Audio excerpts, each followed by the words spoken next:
Right, so without further ado, I'm going to hand over to Joe, and Amy's going to get Joe's slides up. And Joe, if you'd just like to properly introduce yourself, and then we shall get going. So the floor is yours. Thanks very much, Tom. Thanks for the invite to come and talk to you today. Yeah, I'm Joe Sanders, and I'm marketing manager at Cumbria Chamber of Commerce, as Tom said. I've been at the Chamber for about a year and a half. Prior to that, I worked for a small nonprofit in the Scottish arts sector. So I think I might have a bit of an understanding of the sector that you all operate in as well. Um, but yes, I'm going to talk about Made in Cumbria today, which you can hopefully see on that slide. Brilliant. But first, I'll explain a little bit about Cumbria Chamber and who we are, what we do, just so that you get the link between Made in Cumbria and the Chamber. Next slide, please, Amy. So Cumbria Chamber of Commerce is a membership organization for businesses, sole traders, charities, and other organizations. Our mission is to support and stand alongside businesses in Cumbria. And we do this through policy and advocacy work, networking and events, training and development, as well as funded business support projects such as Cumbria Business Growth Hub and the Cumbria Local Skills Improvement Plan. We also run a number of member services which our Cumbria Chamber members can access. For example, members get unlimited HR, legal, tax, and health and safety support through us. They can also access employee benefits for their staff, savings, healthcare, that sort of thing. And so this is where Made in Cumbria fits in as a service for our members who make, manufacture, design, or sell products in Cumbria. Next slide, please. So Made in Cumbria is a brand that we own, which is aimed at promoting these businesses, our member businesses, to consumers in the Cumbria, the UK, and internationally. Around 47 million people visit Cumbria each year. So there's a huge demand out there for our products, our culture, and our art, all of which are in strong supply. So our plan is to kind of bring all this together into one central hub where locals, tourists alike can discover, learn more about the businesses and the products which are made here. And then finally, from the business's perspective, we're aiming to form a collective of businesses coming together for the common good. Next slide, please. So our main vehicle for showcasing our Made in Cumbria businesses is our Made in Cumbria website. This has just been redone recently. It was designed and built by a Kendal-based agency called We Are Digital. And we're really happy with the finished product. They've done a great job.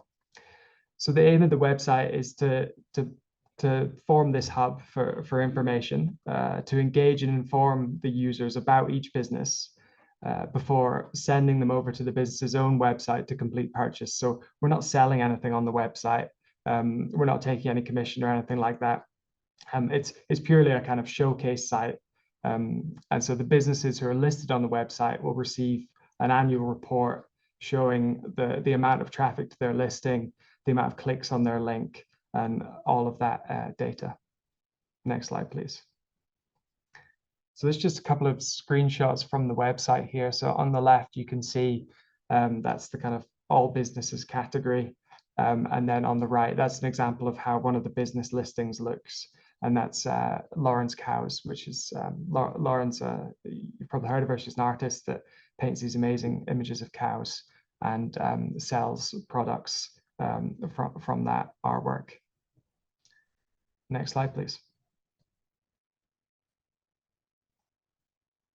So we've got various channels that we use in addition to the website to market the businesses and Made in Cumbria in general. We're big in social media, as you can see. So we're every week we post our own content, kind of content from the member businesses. We do display social, promoted social as well. Yeah, next slide, please. Content marketing. This is another key part of our strategy. So we're posting 2 blog posts per month to the website and sharing these out through the other channels as well.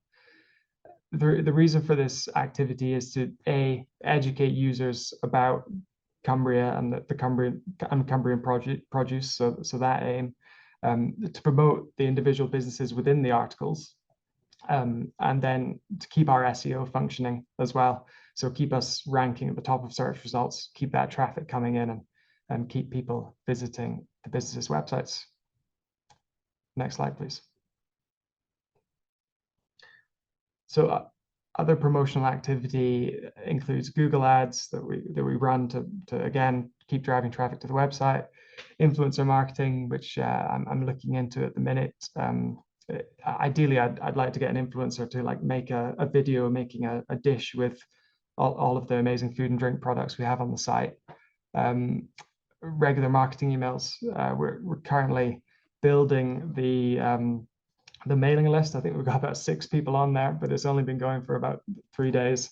So we're running a competition at the minute to get newsletter signups, and you can win a hamper, you can win vouchers. So if you have a look on our Instagram, you can find the link to that and enter.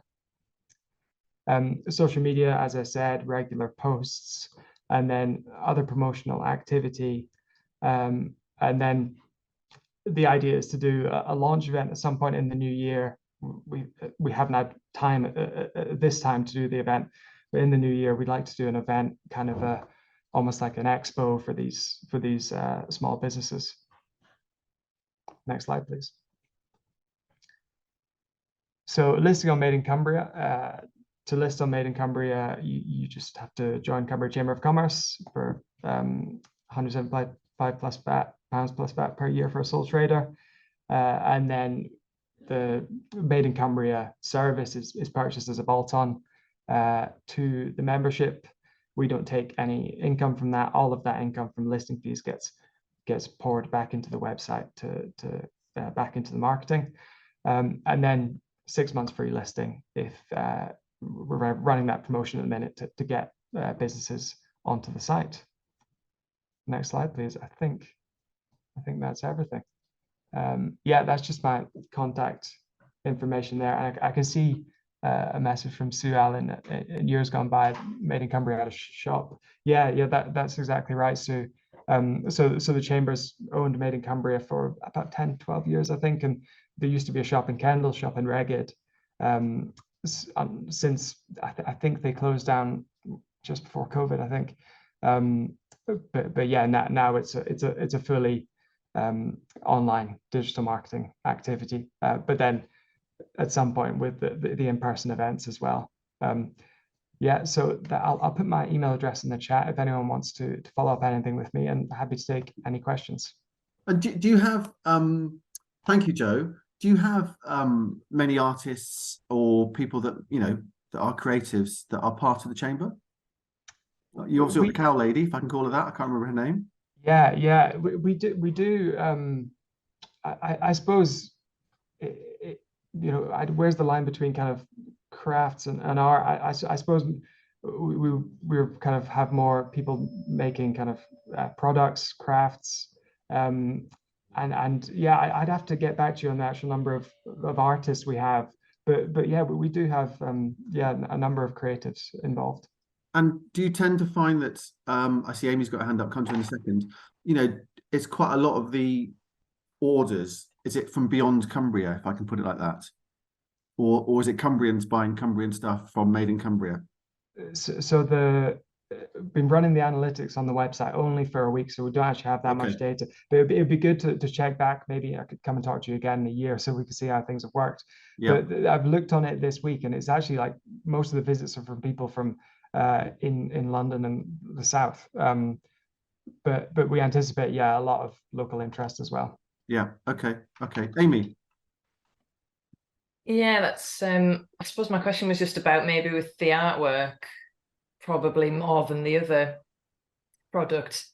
If somebody wants to join Made in Cumbria, is there any kind of gatekeeping from your end as to about what kind of artwork that is, or what kind of themes or quality? I hate to use that word, but kind of yeah, what's the process? Or is there, I suppose, because it might be marketed more towards tourists at the moment, so I guess you might be expecting the more traditional, what people think of as the Lake District, so it might be landscapes or farm stuff. Yeah, Yeah, it's a good question, and it's something we've discussed.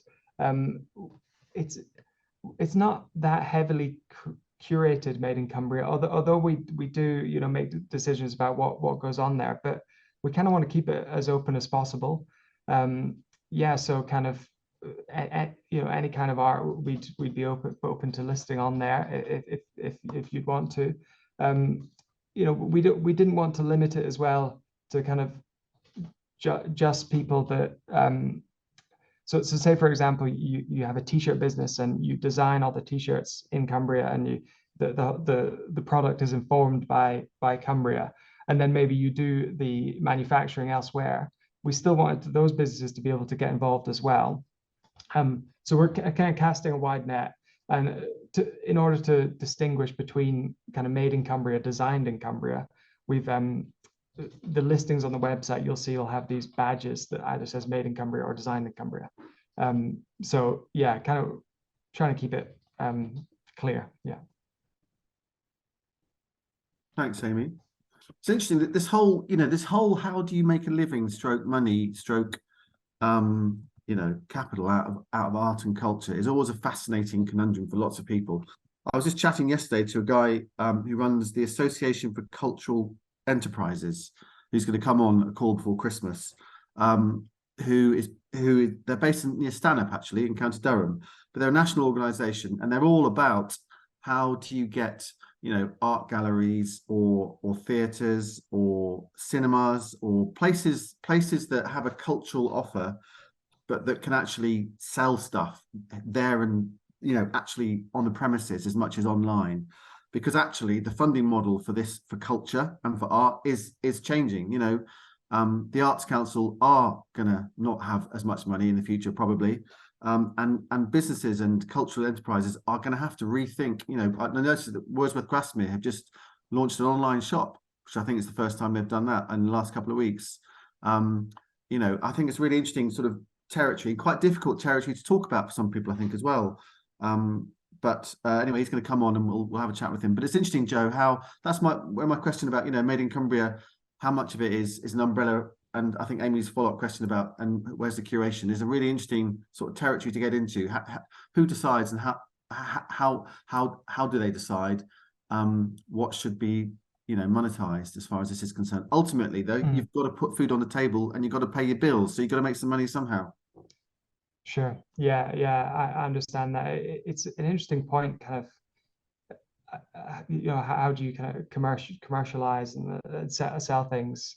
You know, in my experience, digital marketing, social media, building an online community around what you do has been really pivotal, I think. You know, sort of like mailing lists and things like that. That can be really good if, you know, if an artist wants to sell their art. Yeah. And made in Cumbria can kind of help with that, we hope. Yeah. Stefan asks in chat, Joe, £400 a year feels steep for a sole trader. Did you consider a commission model? £400 a year for so the fee to join the chamber for a sole trader is £175 plus VAT, so about £200. Where'd you get your £400 from, Stefan? 175 plus VAT, £100 plus VAT. Oh, right, for the listing as well, right? Okay. Right. I see what you're saying there. How would a commission model work, Stefan? Well, I'm simply thinking if you want to encourage a wide network of quality products and practitioners on your website during these sticky times, particularly from sole trade level up, you might encourage more if you were able to charge commission, which I think a lot of galleries and shops, that's the model, isn't it, for selling products? Whereas that's a big chunk, a speculative amount. I would think, particularly during these times, for a sole trader in particular. I don't know, you know, a successful business that already has profile like Hurdy or something.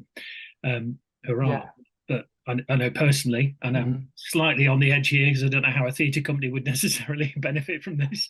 But if I'm selling in Amy's shoes for some of her work, for instance, I just think £400 a year feels a lot. So yeah, I was just wondering about other models that might encourage a wider spread of folk to be listed on your site. It's an interesting question, Stefan. Yeah, I suppose 100 quid plus VAT per year to list on Made in Cumbria. If you were to spend 100 quid on, you know, display ads or Google ads, it probably wouldn't get you, you know, very far. It might get you, you know, I don't know, a few hundred clicks or whatever. Whereas 100 quid plus VAT per year for listing on the Made in Cumbria website, you know, you're dropped into the emails, social media. You know, we take care of that for you. We think it's reasonably priced there, and then haven't really gone into the membership offer and how that's priced, but I can talk about that with anyone at a later date if they like. Yeah, we didn't want to take commission from any sales. We wanted to kind of, yeah, just kind of keep it simple, and to any income from the listings, you know, to reinvest into it. We want to make this, you know, a really important resource and really grow the site, get loads of business on there, and yeah. But yeah, I do take your point that 400 quid is you know, a decent amount of money for some people. Yeah. Thanks, Stefan. Early days, isn't it, Joe? So it'll be interesting to see what the take up is, and who also, what sort of, what, you know, what elements of the sector you attract to Made in Cumbria. And also, I think it's just good to know, you know, the Chamber of Commerce. I don't know much about it, you know, and it's not really my world. So it's just good to know about the Cumbria Chamber of Commerce and what it can do for businesses and practitioners in Cumbria. So that's really interesting to hear about that. So thank you for that. Great. So just Thank you. going back to your point about the shops, the physical shops. That's obviously an avenue, Joe, that the chambers stop doing. Perhaps using an anti-unit local councils. Yeah, that's an interesting idea. Yeah, it's the physical shop is something that we're not looking at anymore. But yeah, we're hoping with these events giving small businesses the opportunity to sell. If we can bring an audience, you know, there isn't really a kind of a trade show in Cumbria which is affordable for very small businesses, and you know, a lot of them are quite expensive to exhibit. So yeah, we want to do something like that, and you know, just charge cost price or something, you know, just to, you know, and then we can use some of our budget to market the event, and yeah, do the selling in that sort of way. So the businesses will handle the selling, and we'll do the marketing. Yeah. Great. And as Amy says, the Chamber have some great courses for freelancers getting started, worth checking out. She's been on many of them, and it's helped make her the woman that she is today. No, she didn't put that bit there. We do have some really good webinars coming up for Global Entrepreneurship Week. So if you go to the Cumbria Business Growth Hub website, you can find out all about them. Yeah, great. And an interesting idea from Sue. I was in Reged yesterday, actually. A deal with Westmoreland, perhaps, space within their shops at T-Bay and at Reged before Christmas. Yeah, interesting idea. And again, the curation, I think, at Reged and at T-Bay is always very interesting as to how they decide what to put in there. There was that documentary series, wasn't there, about was it about T-Bay last year? And there was a potter, a woman, I can't remember her name. I think she came on this call actually, talking about how that relationship had built up. Mary Chapelhow it was. Thank you, Sue. Mary Chapelhow. Where's she based? Well, she lives in Keswick, but the pottery is based at Broome, but she's out of action at the moment because she's broken her arm. Okay, not great for a potter. Great. Okay, well, so anyway, Joe, thank you for coming on this morning. That's been really interesting, and I think it's probably, you know, set some thoughts running about what you do and what you've just relaunched. Basically, I encourage everyone to look at the Made in Cumbria offer and think about where it could go. And there's Joe's connections and contacts in chat as well. Thanks so much, everyone. I've got to shoot off to another meeting, unfortunately. Thanks, Joe. Really nice to meet you all, and hope to see you soon. Cheers. Nice to see you. Bye-bye. Let's cross to Rachel at Theatre by the Lake, who has written a play. And what an amazing achievement. You've written it, right, Rachel? That's right. Yeah. That's an amazing thing in itself. Well, I'm writing it. We should just celebrate the fact that you have written a play, because that's an astonishing achievement, artistic achievement. But you need to now get this play on the stage, and you've got some funding for some R&D.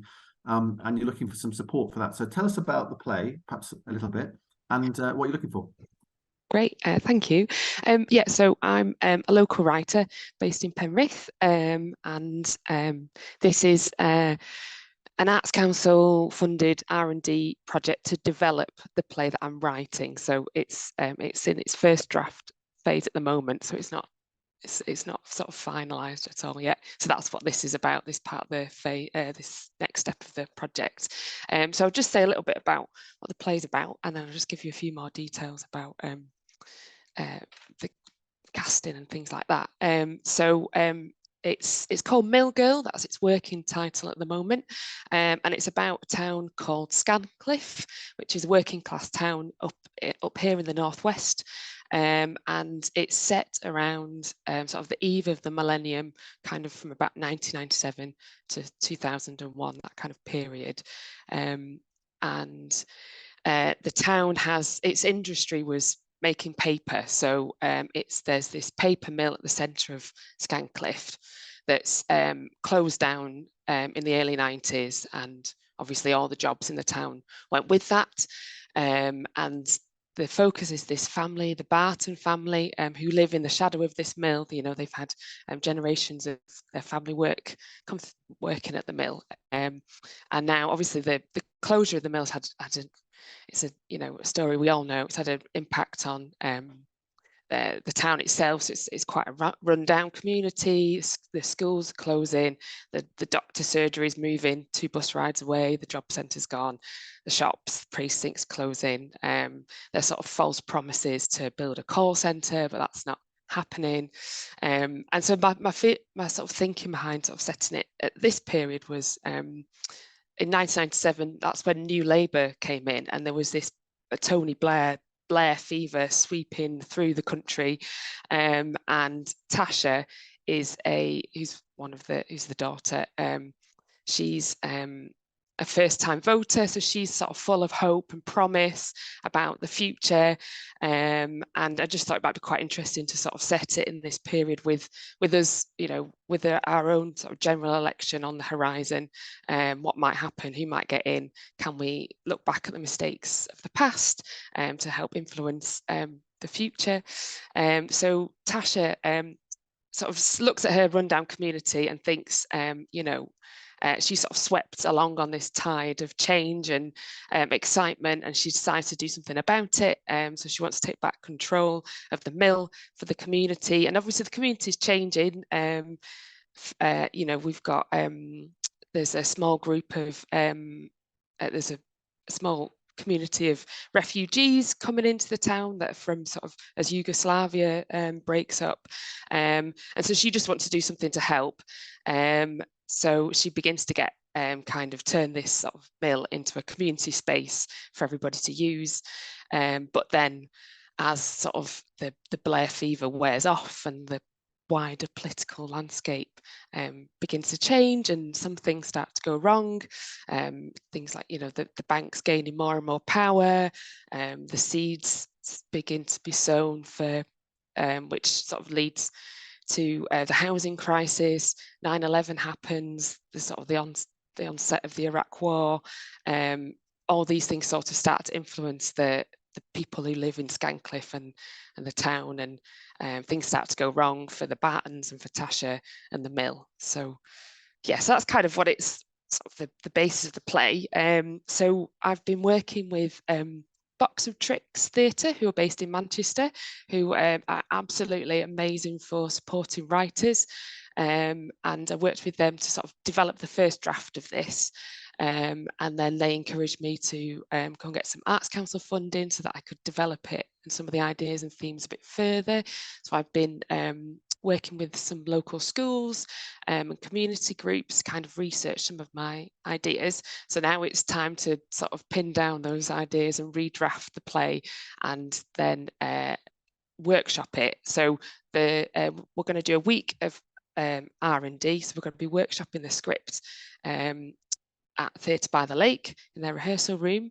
So I'm going to be working with a director and a music consultant. So the music consultant is Jennifer Reed.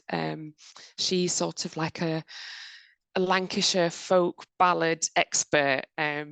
She's absolutely brilliant. Like there's, yeah, if you follow her on Twitter, she's got lots of, she performs them and she writes them and has done a lot of research around that. And she's worked on, I don't know if anyone saw The Gallows Pole by Shane Meadows. It was on a few months ago. She was part of that. So it's the idea that these kind of weaving through these old folk songs into the script to then kind of look back at where we've come from, so we can sort of look through to the future as well. So what are you looking for, Rachel? I'm looking for 4 actors. I'm looking for someone in there, a young woman in their early 20s, to play Tasha, who's going to be like the instigator for community change. Then there's Kyle, her brother, who's sort of similar age. He's kind of disillusioned, angry young man, kind of caught up in the army recruitment drive. And then there's John, who's the father, who's sort of in bad health. He's sort of late 50s, 60s. And he also, there's a bit of multi-rolling as well for that character. So he plays another couple of characters in the community, and looking for someone who can potentially play a folk instrument for that part. And then there's Alison, who's so is an actor who's sort of 40s, 50s, early 60s, and she will play lots of different characters within the community. So the next door neighbour, the harassed mother, the local church minister, one of the refugees in the community. So I can put a link to the sort of the details of the casting, but we'll be shortlisting on the week commencing the 20th of November. So it'd be great if anyone can help share details about that, and just asking people to get in touch and email me. Great. Sounds terrific. Sounds really terrific. I think Amy's managed to put into chat the casting call out details. Should anyone want to have a look at it or share it. Great, Rachel. Well, good luck with that. We'll follow that with interest. So if all goes well, and I'm sure it will, when might this appear on stage somewhere, do you think? Who knows? Hopefully the next stage is once it's written, is to then kind of so I'm working with various different partners to see if there's a possibility that we can. It's complicated, isn't it? Putting, it's just really long. It's really long process. I know we've got people on this call that are in that world as well, who would be listening with interest, but also thinking of all the things he's still got to do to make it all come together. But sounds like a great narrative, frankly. Really interesting, time to set it in, as you say, compared to how things are going at the moment, and that sense of optimism and how things evolve and change. Has anyone got any questions for Rachel before we move on? Just looking around. Oh, go for it, Anne. Hi Rachel. I'm absolutely delighted to hear about this. It sounds wonderful, and I'm sheltering my face from the sun that's coming through the window. I'm just wondering, are you going to have a sharing as part of the R&B? Is that the plan, that you'd have a kind of public sharing of the work in progress? Yes, yeah. So the idea is to have like a table reading of the final script, which we'll invite people to, but we'll do a recording as well, so it can get out to some of those community groups that helped with all the research. So I'd love to come if there's space. I'd love to come and hear it. Amazing. I'll let you know. Thank you. The weather's too good where Anne is. I love it when people start using lingo like a table reading. Well, I don't really. I think I understand what that is, but it's great when you delve into other people's worlds. Yeah, just a reading of the script. Yeah, I understand. A script in hand. I imagine it's around a table with like biscuits and cake and tea and stuff, but it may not involve those details. Right. Well, Rachel, good luck. Thank you for sharing that with us this morning, and we shall watch the progress of that with interest, and we'll try and get the word around about what you're looking for as well. Thank you. Thank you.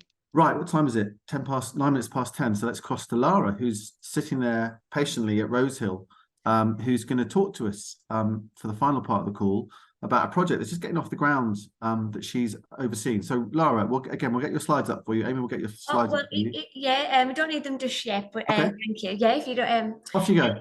yeah, oh, thank you, Rachel. That was really nice to hear that story. It was really good. So yeah, thank you for having me today. Yeah, I'm going to be talking about the Kind project soon. Actually, Stefan's one of our creatives is working on the project as well. So hello to Stefan. And also, yes, so before I start talking about the Kind project, I'm just going to have a little bit of just to talk about myself and my own experiences, which is going to help me on the project of the Kind project, obviously, which I'm doing with Rosehill. So up until April this year, I actually had my own gift shop that I'd been running for 6 years in Whitehaven town centre, and I absolutely loved that. I got to be creative, use my A-star in GCSE art, and yeah, did something that I really loved and in my local area. But unfortunately, it wasn't without its sort of, I did suffer from depression in that area. I'm telling you, I'll tell you why I'm talking about this, obviously, once we get started with the Kind project. But I actually had heart failure 12 years ago. So I said goodbye. It was an implant cesarean. It happened with my daughter. So it's a very tough situation to be in. And then 3 years ago, 2019, just before COVID, my daughter, who I'd had in the planned cesarean, got hit by a car between 45 and 50 miles an hour in front of me. Sorry to wake everyone up. It's a bit early for all this, but obviously, yeah, as you can imagine, it did take its toll on me, and obviously I did have depression. You think you're okay, you're going through the process, I'm fine, but actually, no, it did have a big effect, and I did have quite a bit of depression. And I still had the shop at this time, but just going through the motions, not really, just getting up, doing the basic things, low energy. But then I actually got help I needed, and when I come out of that, and I was like, wow, look how lucky I am. It was amazing. A fantastic family, fantastic. Look at me, I get to have my dream job. I've got a gift shop, and I was like, and it's just amazing as well. Like, you just life, and you just appreciate it once you've come out of something like that onto like. And so I just thought, well, what can I do? So I did the shop, just, I did a lot more with the shop, just even things like tidying up and just making everything look really good. And then I was like, oh, what else can I do? Oh, look outside, look, oh, there's weeds everywhere, cigarette ends, and there's, the communities are talking together and all these different things. So I just started doing, and I was just like, and I absolutely loved it. I've got like 2 books of just photographs of things that so I did 2 murals with the Cumbria Youth Project in Whitehaven Town Centre, depicting a row of houses that used to be on the harbour, Whitehaven. I made a traders group with 60 local businesses, so because no one was communicating with each other, and I went out and seen each individual one and invited them along to that group. I've also got a committee. Things like I use the shop for doing environmental projects as well, because that's something really, really close to my heart.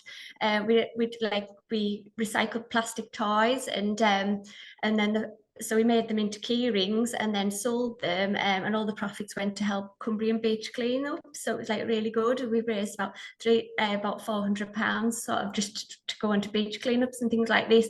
But it was just this no end to realizing what you can do, and if you're working with people, how much you can actually achieve as well.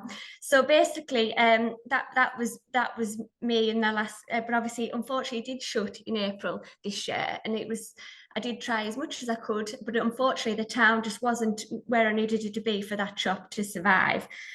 So luckily this opportunity come up with Rosehill Theatre, and it's just amazing. It's me to a T, really, because it's creative, it's community, it's bringing all this together, working with some fantastic people, and I'm really, really looking forward to the journey that I started and all this.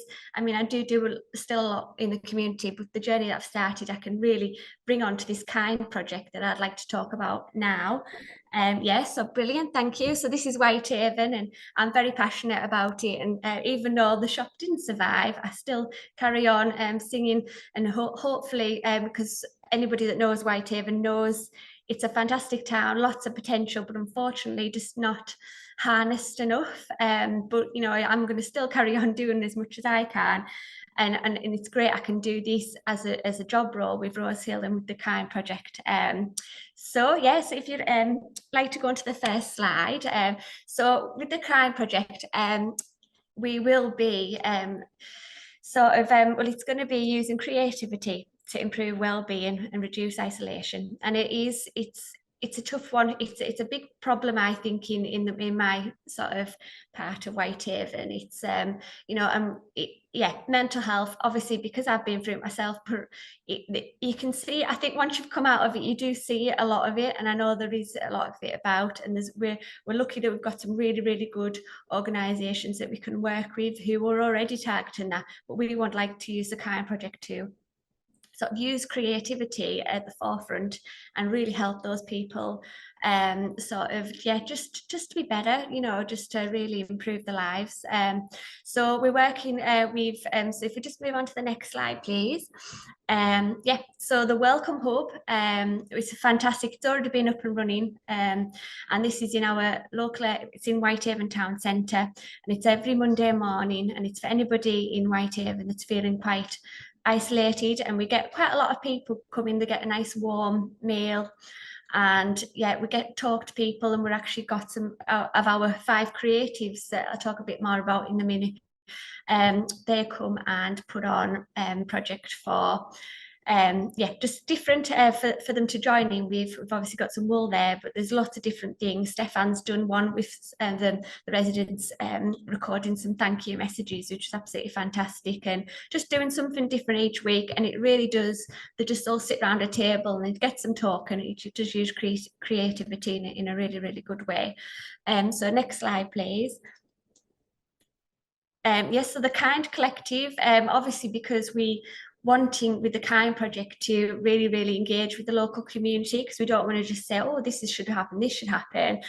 So the Kind Collective is a steering group essentially, but it's you know, what should we do with this Kind project? We've got some fantastic resources there, and we just want to make sure we're using it in the right place, and we're going to impact and improve people's lives, you know, as much as we can. So that's the Kind Collective.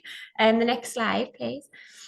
So the Kind Acts, so I've talked a little bit about these, the 5 creative artists that we've got on board, and they're just really, really fantastic artists. They all do something really different to bring into the project. So the Kind Acts is going to be sort of workshops with the community. So that obviously we're working with people like the social prescribers, with Cumbrian Council and things like that. So we're going to be putting these Kind Acts, which is workshops, on to really to do this for these people that are needing that sort of improvement of well-being. And so we're going to be putting an artist with these groups, and really just to keep on improving their well-being. So that's the Kind Acts. Next slide, please.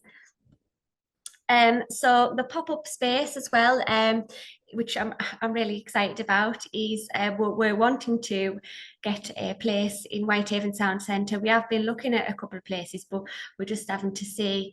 But what we're doing there is just having it. What we do where we have the Welcome Hub is somebody else's sort of venue. So we really like our own place, just to really sort of get the community together and use creativity at the heart. And that's what we'll hopefully be looking forward to in 2024. So lots more to come in there. But the next slide, please. Kind Offence. This is big projects, really just to spread the word about kindness in the community, getting lots of people together, and just celebrating. And we're going to do like a cook up and things. It is just get our community practice what we preach, I suppose. It's strong communications between the stakeholders, and then that will in turn help with spread that kindness as far as it can be, really. Next slide, please. So this is one close to my heart, because this has just been decided upon between myself and Daniel, who's at Rosehill as well. So he thinks it'd be a really good idea. But what we don't have in Whitehaven is like any sort of that I know about, anyways, like any well done to people, you know, any rewards, which sometimes people do need a pat on the back. Well done for doing this, well done for doing that. So he doesn't like the idea of an award ceremony as such, but definitely a celebration of people that have done some fantastic things in the community.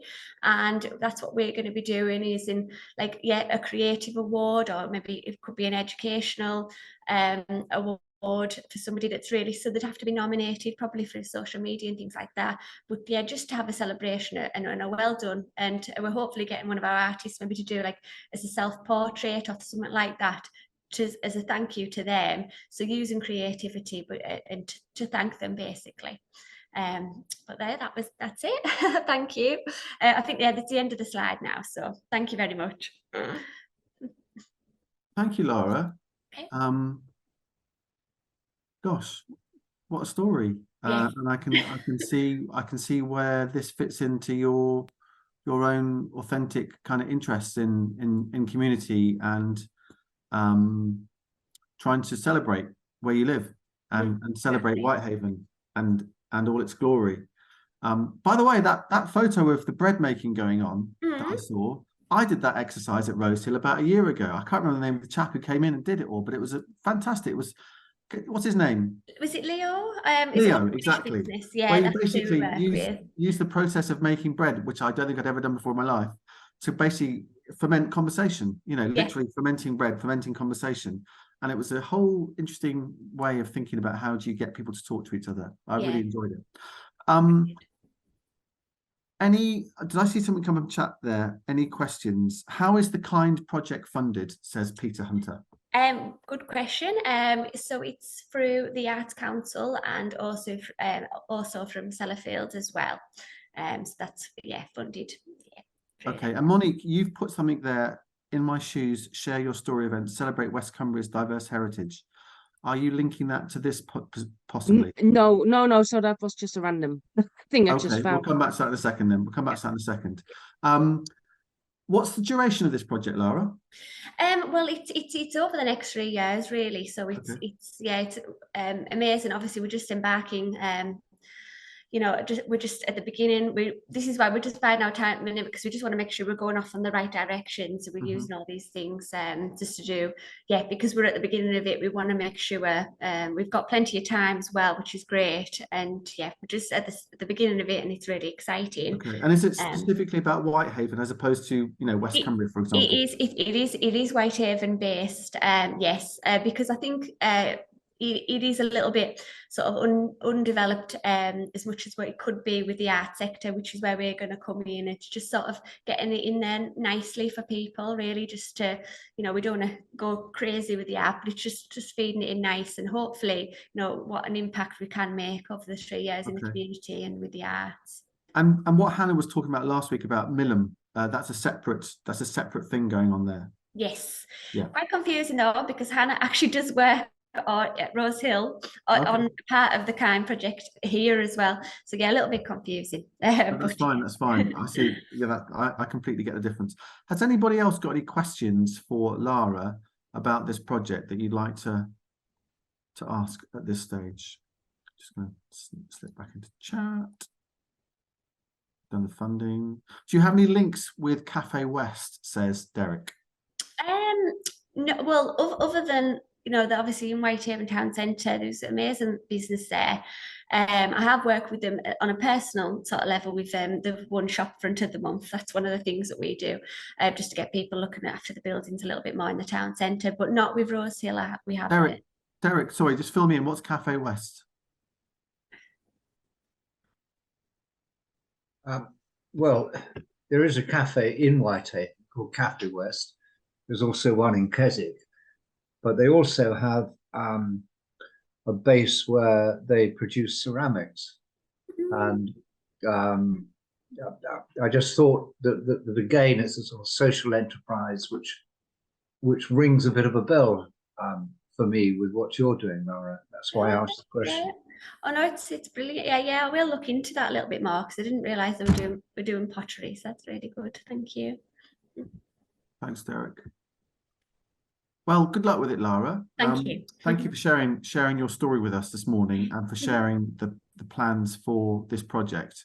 Oh, Jonathan's just putting something in the chat there as well. In Millham, Irene Rogan took on an empty shop as a pop-up gallery, which was very successful. After years of vacancy, the shop was immediately let afterwards, helping with regeneration. Yeah, so obviously you've got an ambition for some sort of pop-up presence in the centre of Whitehaven as well, Lara, yeah? Yes, yeah. I imagine if Whitehaven's like any other town, there's probably a few empty vacant plots at the moment. Yeah, very much so, unfortunately.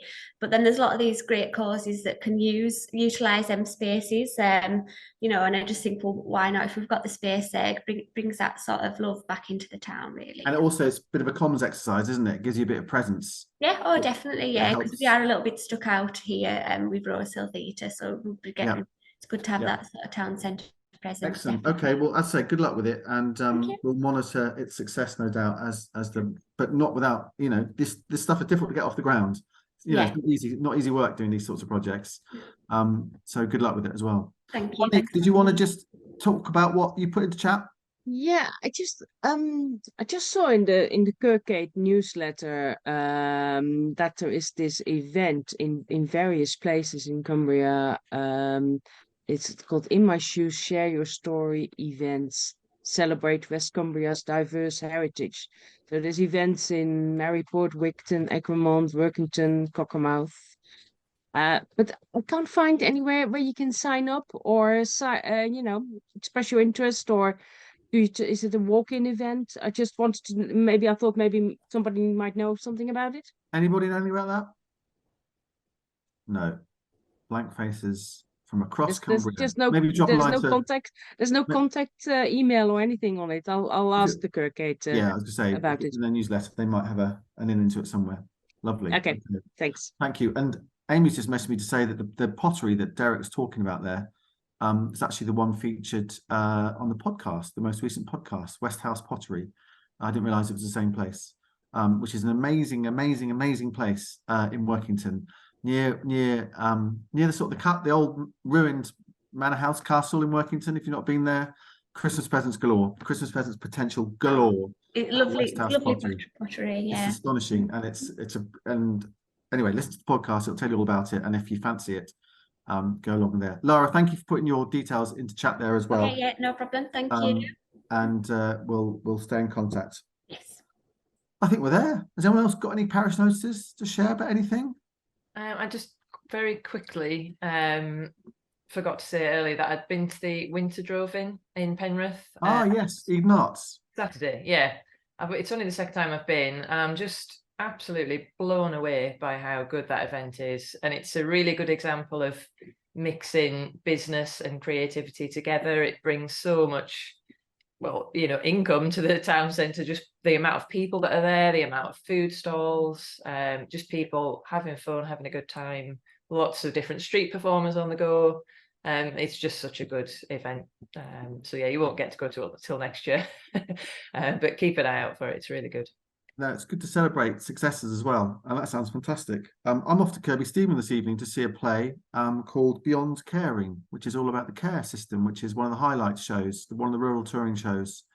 And then I'm off up to Whittingham near Alnwick tomorrow night to go and see another rural touring show by Pentabus, who are a great theatre producing house for rural touring called Driftwood, which is set in the northeast. I saw a table, can I call it a table reading of that about 6 months ago, and thought that looks really good. So I'm looking forward to seeing that as well. Bit of a trek, taking a camper van.